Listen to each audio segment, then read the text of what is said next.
सुना दुख दूर करैला दर्द के दबाई छोए गे सखी सोइया हमर जरा के रोजाए छोए गे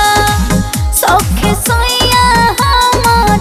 जरा के रोजाए छोए गे।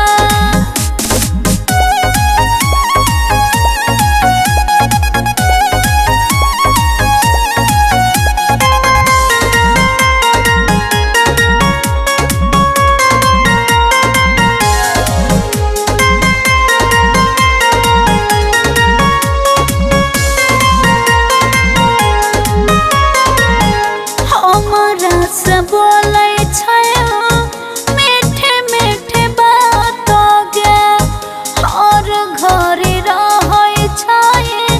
हमारे साथ गे सखी हमारा से बोले मीठे मीठे बात गे और घरे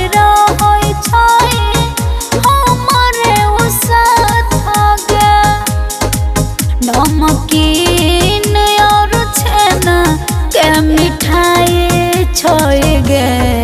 सखी सोइया हमर जरा के रोजाए छोए गे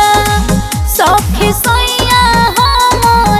जरा के रोजाए छोए गे।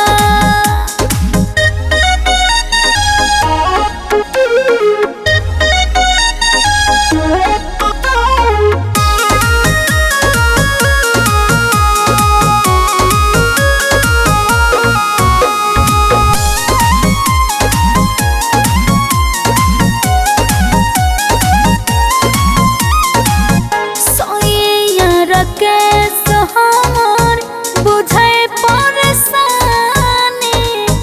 ओ करेला छोए गे सखे चढ़ले जवानी गे सोइया गुडू हमर बुझे परेशानी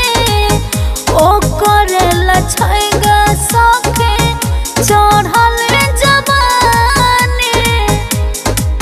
औरती माँ खातिर सोच